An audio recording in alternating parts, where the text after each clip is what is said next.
Hello. On this DVD I'm presenting a repertoire for black against the Catalan. So let me show you these moves. So white plays d4 and d5, super solid, and in this position g3, and that's the start of the Catalan.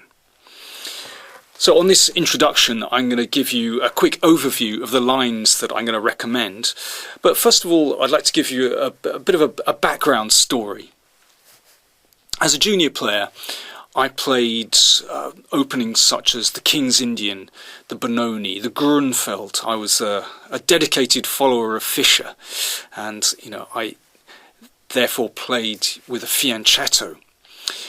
But although these are tricky systems, I did find that when I played a strong player, somehow they'd always manage to exploit their space advantage, and I'd somehow be squashed off the board, and I never felt completely satisfied with these openings.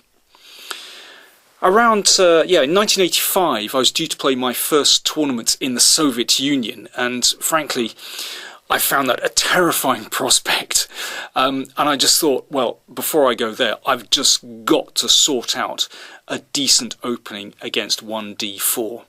So I thought, right, now is the time to play classical chess. I'm going to meet d4 with d5 and contest the centre properly and play with a sound pawn structure for once in my life. And at that time in the mid-80s, of course, this was a great time to be playing with the Catalan and the Queen's Gambit. There were two great role models. Karpov and Kasparov were contesting these openings in their World Championship matches, and it was really a fertile battleground, a fertile opening for lots of new ideas. Well, I'd love to be able to tell you that my debut with this opening with black was crowned with immediate success. No, didn't quite go like that. But even if I lost, I always had the feeling that it was my own fault, not the fault of the opening. And the more I played with d5, the more at home I felt with these systems with black, and the more I felt that this was an opening that was built on solid foundations and not on sand, and that solid foundation is that pawn on d5. And in fact that pawn on d5 is really the cornerstone of the repertoire, or maybe the foundation stone of the repertoire that I'm going to recommend to you. So let me just take you through, just give you a quick overview of this repertoire. I've based the theoretical knowledge that I'm going to present around 10 STEM games, and well, let's go through them. So the move that I'm going to recommend against the Catalan is not taking on c4. I feel this makes life too easy for white. This is what white wants. In that case this bishop burns down the long diagonal. Now of course this is one of the main lines, taking on c4, but I feel that this is what white wants. I'm going to recommend one of the closed systems, maintaining that pawn on d5, and I really like the move bishop b4 check. So bishop d2 for white, this is the most popular move, and in games 1 and 2 I'm going to be considering the retreat bishop d6. In games, which is quite a popular move at the moment, in games 3, 4 and 5 I'll move on to bishop e7. That's really the main line of this system with bishop b4.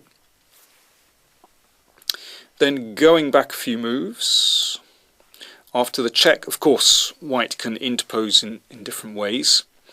So in games 6 and 7, I'm going to be looking at knight bd2.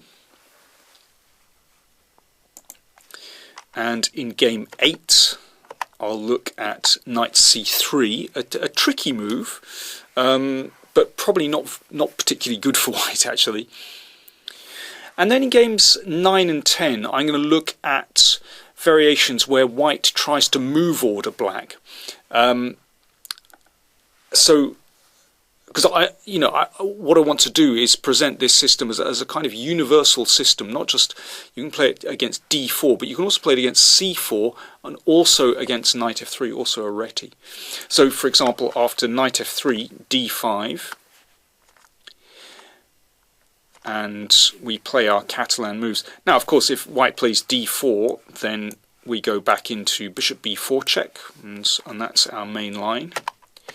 But white can be rather tricky and play bishop g2 and hope that after, let's say, bishop e7, then he wants to go into the main line of the Catalan, and unfortunately we haven't been able to play bishop b4 check. So in this position, in game 9, I'm going to recommend d takes c4. And, well, queen a4 check is the main move, and c5, and so on. So that's game 9. And in game 10, I'm going to look at another fairly common sideline, which is b3. So white is playing with a double fianchetto. So that's game 10. So that's basically so you can complete your repertoire. But, as I said, the main line is that I'm going to be examining is bishop b4 check, and this is a kind of closed Catalan. For each of those 10 stem games, I've added games, so you can find each of these 10 games in a separate database after you've looked at these main games, and that will. And I've added games in each of these to these 10 games, creating a separate database. So you can deepen your theoretical knowledge by looking at these additional games.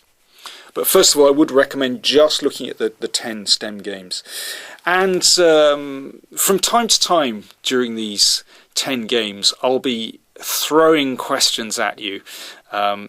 This is interactive, so just to keep you on your toes, there'll be some questions that you'll have to answer. And basically, I'll stop the video and you'll have to play a move out on the board, and then I'll give you feedback according to your move choice.